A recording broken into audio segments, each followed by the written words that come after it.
Doctor Mohammad Yunus ঘোষণা দিয়েছে গত পরশুদিন, বাংলাদেশের ভূখণ্ডে কোরআনের কথা, আল্লাহর কথা বলতে কোনো ফেরেশতার পারমিশন নেওয়া লাগবে না। কিসের পারমিশন? কোরআনে কারিম পারমিশন দেবে যে আপনি কথা বলতে পারেন কিনা। যদি কোরআন বলে যে না, আপনার কথা বলার যোগ্যতা নেই, আপনি কথা বলবেন না, চুপ করে থাকবেন, সেই আয়াতে আজকে পড়েছি সূরা বাকারার 124 নম্বর আয়াত। কথা কারা বলবে, সামনে কারা থাকবে, এই কথাগুলো আল্লাহ আমাদেরকে আজকে জানাবে। আপনি জেনে তারপরে বাড়ি যাবেন। তাহলে আমরা যেহেতু সাতক্ষীরা, আপনারা মানুষ সাতক্ষীরার, আমিও খুলনা বিভাগের মানুষ, এই বিভাগের মানুষ। আমরা বাংলাদেশে যে মানুষগুলো কোরআনের পক্ষে থাকতে গিয়ে সবচাইতে বেশি জুলুমের শিকার হয়েছে, তার ভেতরে আপনাদের নাম আছে। ইত্তাকি দাওয়াতাল মাজলুম ফাইন্নাহা লাইসা বাইনাহু ওয়া বাইনাল্লাহি হিজাব। মুসলিম শরীফের হাদিস। আল্লাহর নবী বলেন, তোমরা বেঁচে থাকবা, ভয় করবা, সতর্ক থাকবা মজলুমের বরদোয়া থেকে, কারণ মজলুমের বরদোয়া আর আল্লাহর ভেতরে কোনো পর্দা থাকে না। এই জালেমের বিদায়ের জন্য আমার মনে হয় মজলুমের বরদোয়া সবচেয়ে বেশি কার্যকারী ভূমিকা পালন করেছে। ছাত্র জনতা এবং সাধারণ যারা জীবন তো দিয়েছে, তাদের জীবনের উপরে, শাহাদতের উপরে এবং মজলুমের বরদোয়ার উপরে আল্লাহ কবুল করে আমাদেরকে স্বাধীন একটা দেশ এখন দিয়েছেন। এখনো আমরা স্বাধীন না, ষড়যন্ত্র এখনো চলছে। কথা বলেন না কেন?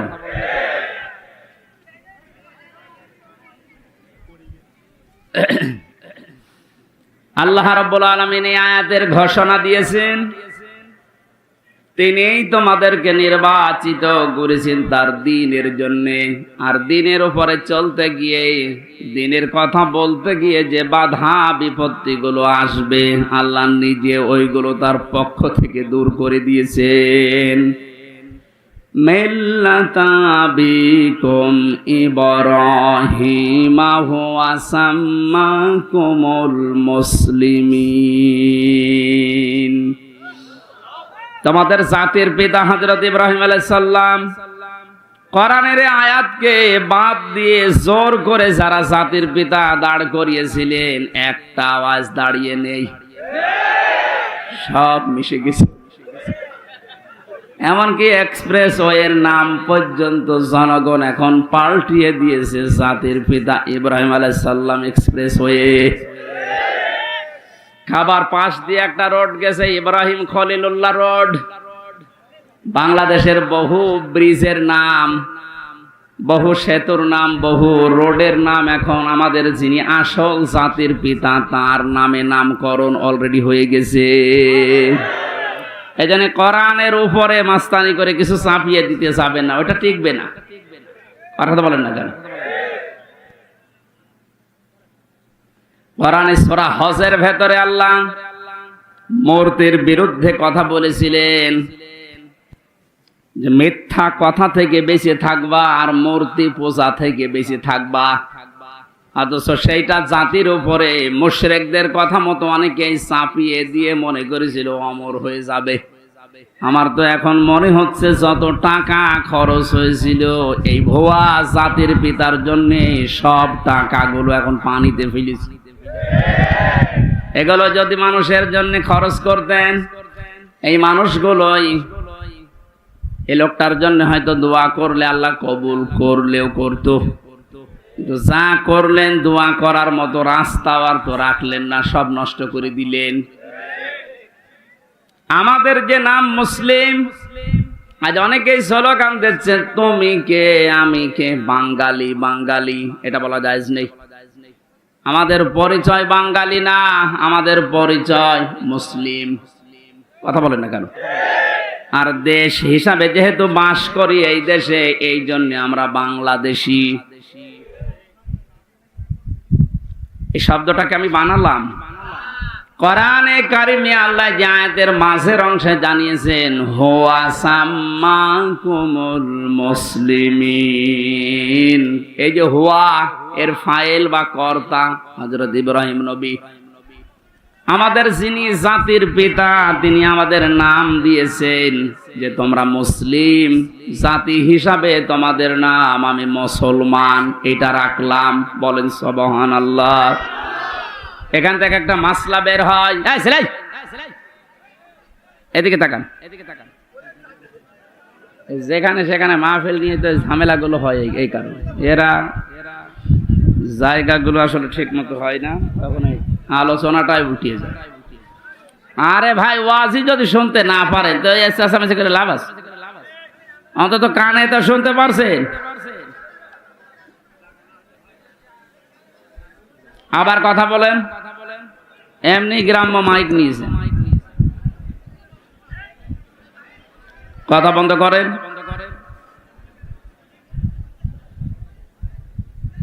নাকি ওদের এখনো কথা বলা লাগবে? নেন, আপনাদের 30 সেকেন্ড সময় দিলাম, কথা বলেন, এরপরে আমি শুরু করছি। বলেন।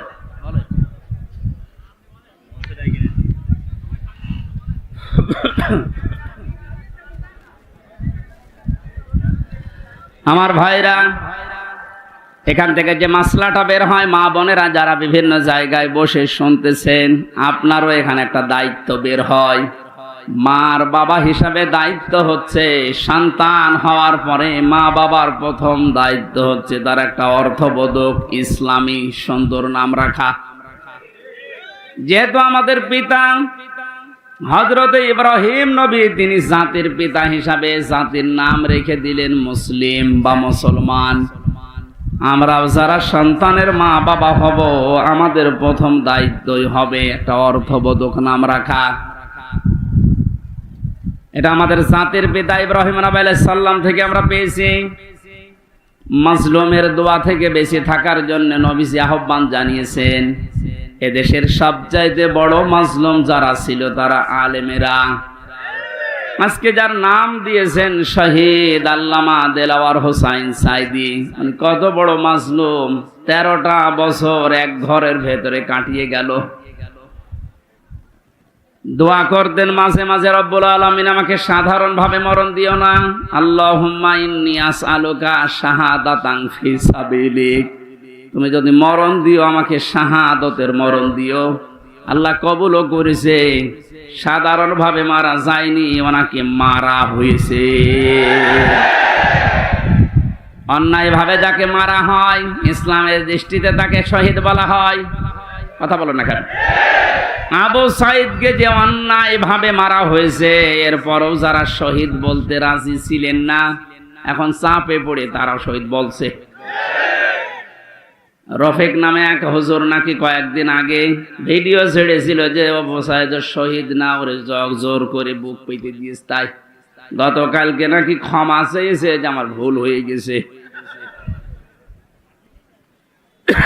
সুতরাং ভুল যখন স্বীকার করেছেন, এখন আর উল্টাপাল্টা কথা বলবেন না, কারণ এখন আর জালেমরা এদেশে নেই। জালেম সব পালিয়েছে, আর যারা আছে সব গর্তের ভেতরে আছে।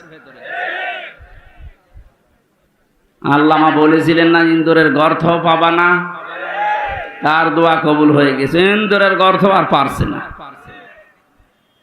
আজকেও দেখলাম একজনকে জোতার মালা পরিয়ে জালেমের জুলুমের প্রতিশোধ নিচ্ছে জনগণ। এই 17-18 দিন হয়ে গেল, এরপরও যদি আপনার জোতার মালা এখনো না সরে, তো এ দেশে জালেমদের আর জায়গা হবে বলে আমার বিশ্বাস হয় না। সুতরাং জালেম যারা, আপনারা হয় বিধান নেন না মরে যান। বহু মানুষের ক্ষতি করেছে। রব্বিলা তাজারনি আলাল আরদি মিনাল কাফিরিনা দাজ্জারা। নূহ আলাইহিস সালাম বলেছিলেন, আল্লাহ কাফেরদের একটা আন্ডা বাচ্চা পর্যন্ত জমিনে না থাকে, কারণ ওর পক্ষ থেকে যেটা জন্মাবে ওইটাও হারামি হবে।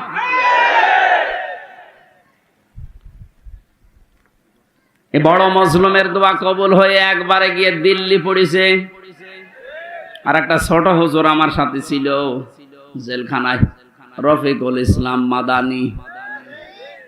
পিসকে হুজুর বলে, পিসকে না, ওর বয়স এখন 30 বছর। ও আমারে বলছিল, আমাকে যখন রিমান্ডে নিয়েছে প্রশাসন নিয়ে, হাতির ঝিলে রাত 12:30টার দিকে 1টার দিকে নিয়ে আমারে পুরা উলঙ্গ করে হাতে সিগারেট লাগিয়ে একটা অর্ধ উলঙ্গ মেয়ে মানুষ আমার পাশে দাঁড় করিয়ে ছবি তুলিস, ছেড়ে দেবো যে তুই এই চরিত্রের। বলছে হুজুর ওই সময় আমি চোখের পানি ফেলে কেঁদেছিলাম। আর এক এসআই কে জিজ্ঞাসা করলাম যে ভাই আপনারা যা করছেন আমার সাথে এটা কি হারুন স্যার জানে? জানে না মানে উনি তো করাচ্ছে, যেহেতু উনি মুসলিম এই জন্য ছোট হুজুর দোয়া করেছে, আল্লাহ আমাকে যেভাবে সব উলঙ্গ করে ওরা দেখেছে জাতিকেও দেখাবে বলে ওরা জানিয়ে গেল যে জাতিরে দেখাবো, তুমি অন্তত আর যাই করো হারুনকে ছেড়েও না। আল্লাহ এই জন্য ছাড়ে নাই। ওরে দুনিয়ায় আল্লাহ দেখায়নি, রাস্তায় বের হতে পারে না, বের হলে বলে 3 ইঞ্চি। শয়তানি করবি আর তোর ইজ্জত শেষ করে দিয়েছে। যেইগুলোই মুসলমানদের ইসলামের আলেমদের সাথে বিয়াদবি করেছে প্রত্যেকের চরিত্র এখন ফাঁস হয়ে যাচ্ছে। বাংলাদেশে বহু জেলাতে এই মাইক এভাবে কেড়ে নিয়েছে এই জনগণ নামে এই জালেমগুলো। জনগণের নাম নিয়ে প্রতিনিধি হয়েছে, অথচ আল্লাহর কথা বলতে বলতে হঠাৎ করে মাইক কেড়ে নিয়ে আলেমকে গালি দেয়। এমন অপমান আল্লাহ এখন করছে, মুখ দেখানো দায় হয়ে গেছে তাদের।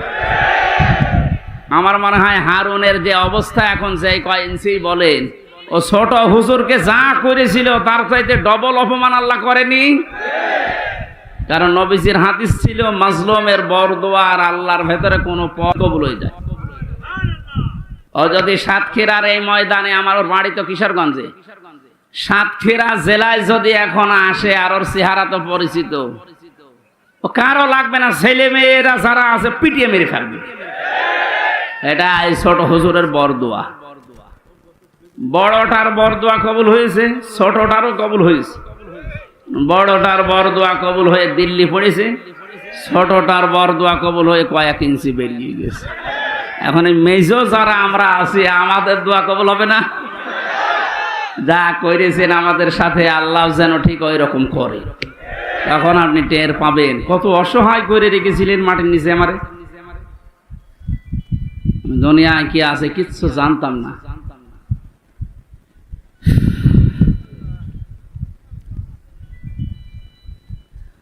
আমার ভাইরা, সাতক্ষীরার মানুষদেরকে, চাঁপাইনবাবগঞ্জের মানুষদেরকে, ঝিনাইদহ জেলার মানুষদেরকে বাংলাদেশের অন্যান্য মুসলমানেরা একটু বেশি ভালোবাসে, মন থেকেই দোয়া করে, কারণ এরা ইসলামের জন্য যা হারিয়েছে আল্লাহ পাকের উদ্দেশ্যেই যেন তাদেরকে জান্নাত দিয়ে পূরণ করে দেন। যে আল্লাহ আমাদেরকে কোরআনে কারিমের কিছু কথা শোনার জন্য, আমাদের জাতির পিতা ইব্রাহিম আলাইহিস সালামের জীবনী থেকে হক কথা শোনার জন্য এই ময়দানে নিয়ে আসলেন। দিনের বেলায় আমাদের কাজ ছিল, সব কাজ বাদ দিয়ে কোরআনের এই ময়দানে যিনি নিয়ে এসেছেন, বলেন আলহামদুলিল্লাহ। দরুদ আর সালাম পড়ছি আমাদের নবী মুহাম্মদ রাসূলুল্লাহ সাল্লাল্লাহু আলাইহি ওয়াসাল্লামের প্রতি। আমরা তেলাওয়াত করেছি সূরা বাকারার 124 নম্বর আয়াত। তাফসীর আকারে কথা বলবো, যে দোয়া হবে শহীদদের আত্মার মাগফিরাত কামনায়। শহীদদের মাগফিরাত কামনা করার দরকার নেই, কারণ আল্লাহ তাদেরকে নিজে খাওয়াচ্ছে। ওয়ালা তাহসাবান্নাল্লাযীনা কুতিলু ফি সাবিলিল্লাহি আমওয়াতা বাল আহইয়াউন ইনদা রাব্বিহিম ইরযাকুন। সূরা আলে ইমরানের 169 নম্বর আয়াত। আল্লাহ পাক জানিয়েছেন, হে পৃথিবীর মানুষেরা, আমি আল্লাহ যাদেরকে শাহাদতের মর্যাদা দিয়েছি এদেরকে মৃত ভাববা না, বলবা না তো বলবাই না। ওয়ালা তাকুলু লিমা ইউকতালু ফি সাবিলিল্লাহি আমওয়াত। এই আয়াত দ্বারা আল্লাহ মুখের উপরে নোটিশ দিয়েছেন, শহীদদেরকে মরে গেছে কথা বলবা না। আর এই সূরা আলে ইমরান দিয়ে আল্লাহ জানিয়েছেন যে মনে মনে ধারণাও করবা না যে শহীদরা মারা গেছে, কারণ জীবন পর্যন্ত যে লোকটা জালেমের সামনে দিয়ে দিতে পারে একে মারা গেছে মনে মনে বলাও গুনার কাজ। এই জন্য আল্লাহ ওয়ালা তাহসাবান্নাল্লাযীনা দিয়েছেন, মনে মনে ধারণাও করবা না। খুব দামি শব্দ এটা, যার তার নামের আগে শহীদ লাগিয়ে দিলেই হবে। সুতরাং এই মানুষগুলোকে আমরা ধারণা যেন না করি যে ওরা এমনি এমনি মারা গেছে। ওরা তো জীবিত, ওরা আমাদের চাইতে উত্তম খাবার আল্লাহর জান্নাতের ভেতরে খাচ্ছে। বালাহয়াউন ইনদা রাব্বিহিম ইরযাকুন, আল্লাহ বলেন ওরা জীবিত এবং আমি আল্লাহ নিজে ওদেরকে খাওয়াই। সুবহানাল্লাহি ওয়া বিহামদিহি। আর যারে তারে আমি পথ থেকে ধরে এনে এই শাহাদাতের মর্যাদা দিয়ে দেব, বিষয়টা এমন না। আলিয়ালামাল্লাহুল্লাযীনা আমানু ওয়া ইয়াত্তাখিযা মিনকুম শুহাদা আল্লাহু লা ইউহিব্বুজ জালিমিন। সূরা আলে ইমরানের 140 নম্বর আয়াতের শেষের দিকে আছে, যাদের জীবন যৌবন আমি আল্লাহর কাছে পছন্দ হয়, ভালো লাগে, এ মানুষগুলোকে আমি আল্লাহ এমনিতেই মরণ দেই না, এদেরকে আমি আল্লাহ শাহাদাতের মরণ দিয়ে ধন্য করি। আর জালেমদেরকে আমি আল্লাহ ভালোবাসি না। জোরে বলেন নাউজুবিল্লাহ। জালেমদেরকে শোধরানোর সময় এখনো আছে, যদিও জালেমদের আল্লাহ হেদায়েত বঞ্চিত করে দেয়। আল্লাহু লা ইয়াহদিল কওমাজ জালিমিন, জালেমদেরকে আমি আল্লাহ পথ দেখাই না, হেদায়েত দেই না। কে বলছে? এজন্য ওদের জন্য দোয়া করে লাভ নেই। যারা জুলুম করেছিলেন আপনার জন্য দোয়া করেও লাভ হবে না, কারণ আপনার জন্য দোয়া করলে আল্লাহ কবুল করবে না। আপনি জীবনটা নষ্ট করে ফেললেন, দুনিয়াও শেষ আপনার, আর আখেরাতে আপনি আল্লাহর মামলার আসামি। এই সাতক্ষীরায় যারা জুলুম করেছেন প্রকাশ্যে গোপনে, সে যে বিভাগেই হোক, প্রশাসনে হোক, বিচার ব্যবস্থায় হোক, আর এই জনপ্রতিনিধির নাম নিয়ে, বিভিন্ন হাইব্রিড নেতা নাম নিয়ে যাই করেছেন, আপনাকে আল্লাহ মাফ করবে না। আল্লাহ মাফ করবে না। আপনার বলার দরকার কি? হ্যাঁ, আমার বলার দরকার আছে। কোরআনে কারীম আমাকে বলতে বলছে, ইন্নামাস সাবিলু আলাল্লাযীনা ইয়াজলিমুনান নাস। সূরা শূরা 25 নম্বর পারা 6 নম্বর পৃষ্ঠা 13 নম্বর লাইনের 42 নম্বর আয়াতের প্রথম অংশে আছে। আল্লাহ বলেন, হে নবী আপনি বলেন যে জালেমদের বিরুদ্ধে আমি আল্লাহ মামলা দেব। কে? সুতরাং এই দেশে যারা জালেম ছিল এরা আমার হামজার মামলার আসামি না, আমি তো মামলা করবই। এরা মামলার আসামি হচ্ছে সরাসরি আল্লাহর। যারা এই দেশে আল্লাহর মামলার আসামি, তাদের উপরে দয়া দেখিয়ে লাভ আছে? ওরা যেমন কষ্ট দিয়েছে, আমার মনে হয় ওদেরকে এরকম একটু কষ্ট দিয়ে বোঝানো দরকার যে দেখ ঠেলা কেমন।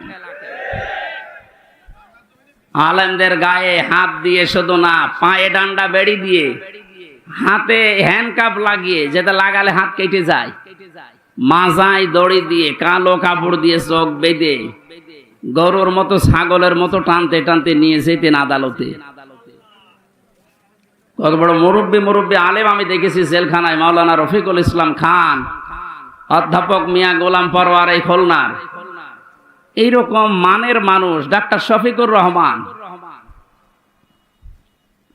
মাওলানা মামুনুল হক, কত বয়স বলেন তো? 50-52 বছর বয়স, কারো 60-65 বছর বয়স। এইরকম মানুষদেরকে, যাদের জোতা টানার যোগ্যতা আপনার নেই, আর আপনি তার মাথায় দড়ি বেঁধে ডান্ডা বেড়ি দিয়ে টানতে টানতে নিয়ে যেতেন ছাগলের মতো। এখন যেমন নিয়ে যাচ্ছে, ডিম মারছে মানুষ, এখনটা টের পাচ্ছেন যে কেমন লাগে।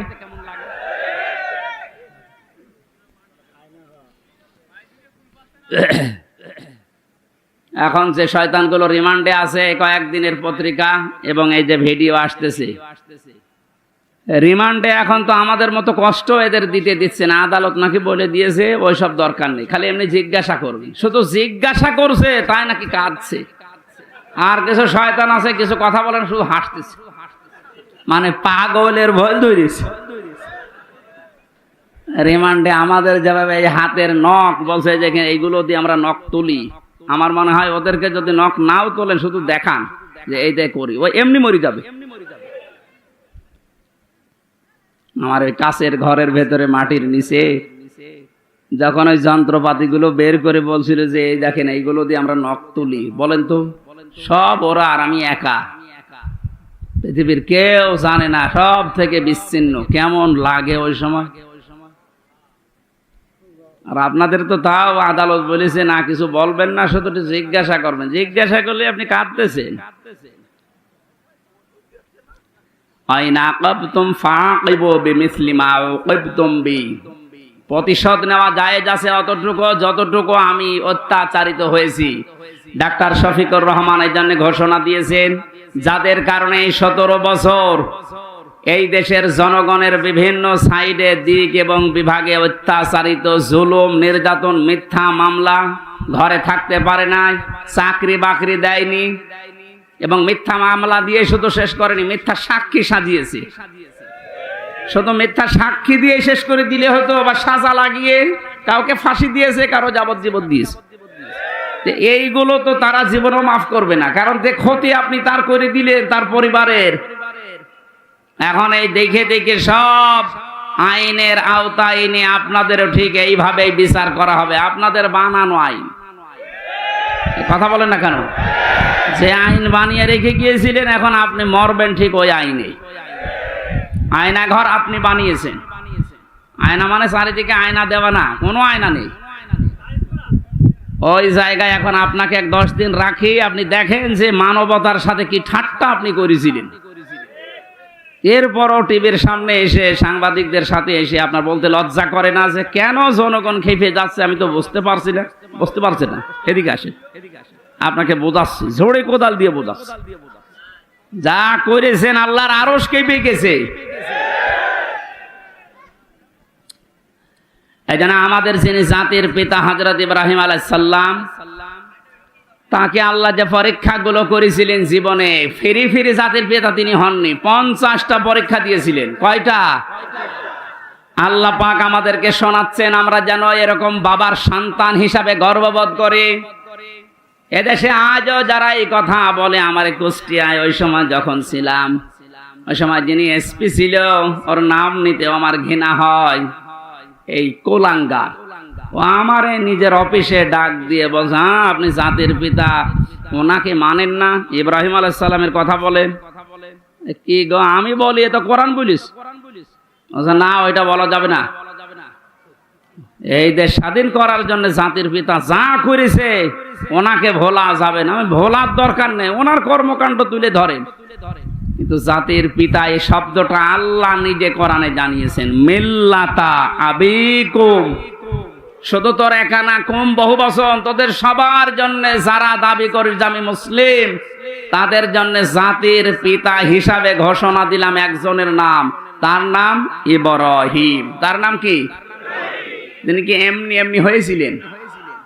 এবার আসেন আল্লাহ কি জানাচ্ছেন, ওয়া ইয বাতালা ইব্রাহিমা রাব্বুহু বিকালিমাতিন ফাআতাম্মাহুন্না।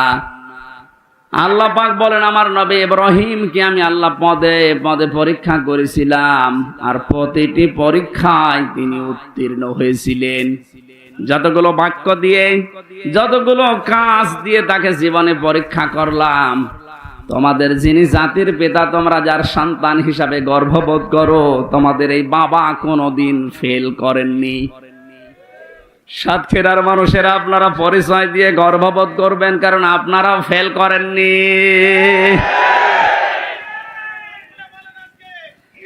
বাংলাদেশের বহু জেলার লোকেরা ফেল করে গেছে, বিশেষ করে গোপালগঞ্জের ফেল হয়ে গেছে। ওদের যেগুলো এখন কীর্তিকলাপ বের হচ্ছে, সাতক্ষীরার কোন সন্তান যদি ফার্স্ট ক্লাস ফার্স্ট হয়, তার চাকরি হবে না। আর গোপালগঞ্জে বাড়ি হলে আমার মনে হয় 2 পয়েন্ট পেয়েছে, চাকরি পেতে দেরি হয় না। এই যে বৈষম্য, এমনিতে বৈষম্য বিরোধী আন্দোলন ছাত্ররা শুরু করে নাই। সব জায়গায় যখন দেখেছে বৈষম্য, তখন ওরা করবে কি? আহ্বান জানাচ্ছি, যেহেতু রাষ্ট্র সংস্কার এখন চলছে, এই জালেম এবং জালেমদের দোসর যারা, তাদেরকেও এখন সংস্কার করা দরকার।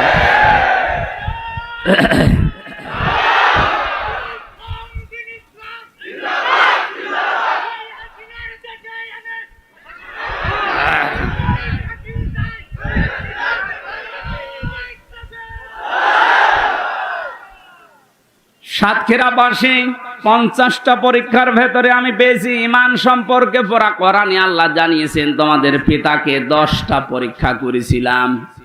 ঈমান সম্পর্কে 10টা পরীক্ষায় তিনি প্রতিটিতে উত্তীর্ণ হয়েছিলেন। তিনিও সর্বপ্রথম ঈমান আনার জন্য খুঁজছিলেন যে কাকে বিশ্বাস করা যায়, কাকে বিশ্বাস করা যায়। আকাশের তারকা দেখার পরে মনে করলেন এইটাই আমার খোদা, এইটাই আমার রব। যখন ওইটা মিটে যায়, লিভে যায়, দূর হয়ে যায়, তখন তিনি বলেছিলেন না, যেটা দূর হয়ে যায়, ডুবে যায়, এটা অস্তমিত হয়ে যায়, ওইটা আমার মালিক হতে পারে না। তিনি খোঁজ করলেন। রাতের বেলা চাঁদ দেখলেন, মনে করলেন এটা আর একটু বড় আছে, এটা আমার আসল রব। সকালবেলা যখন দেখলেন না, ওইটাও আর নেই, মিলিয়ে গেছে, বললেন না, যেটা ডুবে যায় এইটা আমার মালিক হতে পারে না। কোরআনে কারিমে আল্লাহ সূরা আনআমের ভেতরে এগুলো আমাদেরকে শোনাচ্ছেন শিক্ষা নেওয়ার জন্য।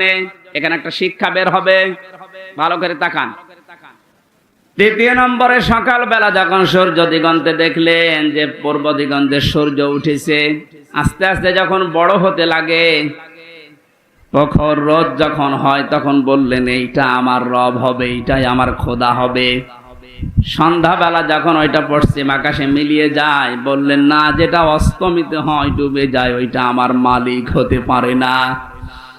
জাতিকে তিনি জানালেন, ইন্নী ওয়াজ্জাহাতু ওয়াজহিয়া লিল্লাযী ফাতারাস সামাওয়াতি ওয়াল আরদা হানিফা ওয়া মা আনা মিনাল মুশরিকিন। সূরা আনআমের ৭৯ নম্বর আয়াত। হযরতে ইব্রাহিম নবী জাতিকে ডাক দিয়ে বললেন, হে আমার জাতির লোকেরা, এতদিন পর্যন্ত যাদেরকে খোঁজ করে পেয়েছিলাম, একটাও স্থায়ী না, সব অস্থায়ী, সব অস্তমিত হয়ে গেছে, ডুবে গেছে। আমি আমার এই চেহারাকে ধরিয়ে দিলাম ওই আল্লাহর দিকে, যিনি আসমান আর জমিনের উদ্ভাবক, যিনি বানিয়েছেন এটা। হানিফা, আমি একনিষ্ঠ ভাবে ঘুরলাম আল্লাহর দিকে।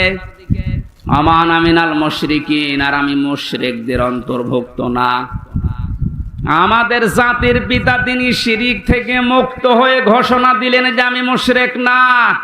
অথচ এই দেশে কত অবৈধ সন্তানেরা বিভিন্ন মুশরিকদেরকে খুশি করার জন্য জাতিকে প্রকাশ্য শিরিক করিয়েছে, মুশরিক বানিয়েছে। বিভিন্ন স্কুল কলেজে আমি দেখেছি, ভিডিও দেখেছিলাম, একটা মূর্তি সামনে নিয়ে, ছবি সামনে নিয়ে ছেলেমেয়েরা যে মাথা নিচু করে সম্মান জানাচ্ছে।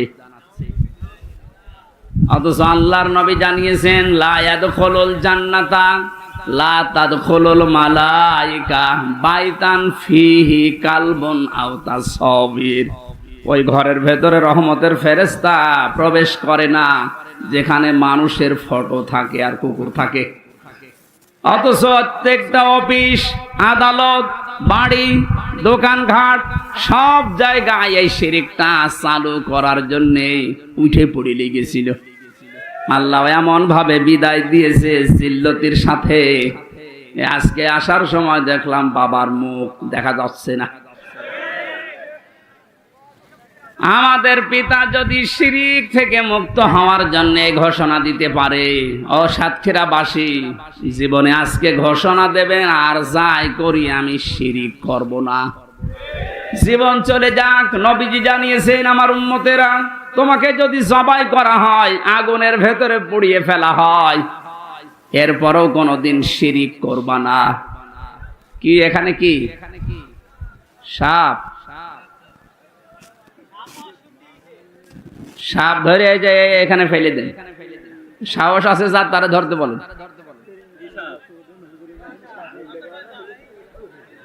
ও ধোড়া সাপ আর কি, ও রওশনের সাদের মতো, আর জীবন যৌবন সব শেষ।